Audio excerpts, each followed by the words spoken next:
Nagdulot ng perwisyo sa mga motorista at pasahero ang baha sa Marikina at Cainta, Rizal. Bahagyang sumikip ang daloy ng trapiko dahil sa pagbaha sa ilang kalsada. May ulat on the spot si Katrina Son. Rafi, medyo maaliwalas na nga ang panahon ngayon dito dahil tumila na ang malakas na ulan na bumuhos kaninang madaling araw. Nabigla ang mga motorista kaninang madaling araw dahil sa malakas na ulan na nagsimula mag-aalas 4 ng madaling araw. Lumakas ang agos ng tubig sa Marikina River. Mabilis din na umakyat ang tubig at umabot ng halos 15 meters. Ang dating daanan sa gilid ng ilog, inabot na rin ng tubig.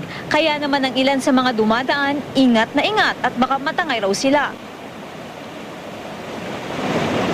Sa Cainta naman, agad na tumaas ang tubig sa ilang kalsada. Kahit maaga pa, medyo nagsikip na ang daloy ng trapiko. Pasado alas 5 naman ng umaga nang tumila ang pag-ulan. Ipinagpasalamat ito ng mga motorista. Tulad ni Mang Raquel Pan, alas 5 ang pasok niya sa trabaho pero di na siya umabot. Halos 2 oras daw siyang nakisilong sa gilid ng tindahan.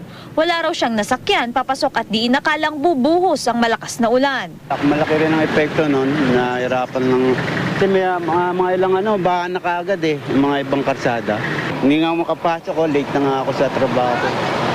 Ang iba naman talagang pinatila muna ang ulan bago pumasok. Kasabay raw kasi ng malakas na pag-ulan ay ang pahirapan sa pagsakay.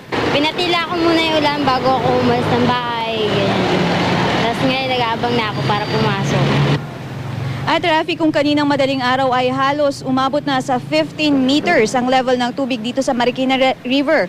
Pero dahil sa mabilis na humupa ang malakas na ulan, ay agad namang bumaba ang water level sa 14 meters. At yan na muna ang latest mula dito sa Marikina. Rafi? Maraming salamat, Katrina Son.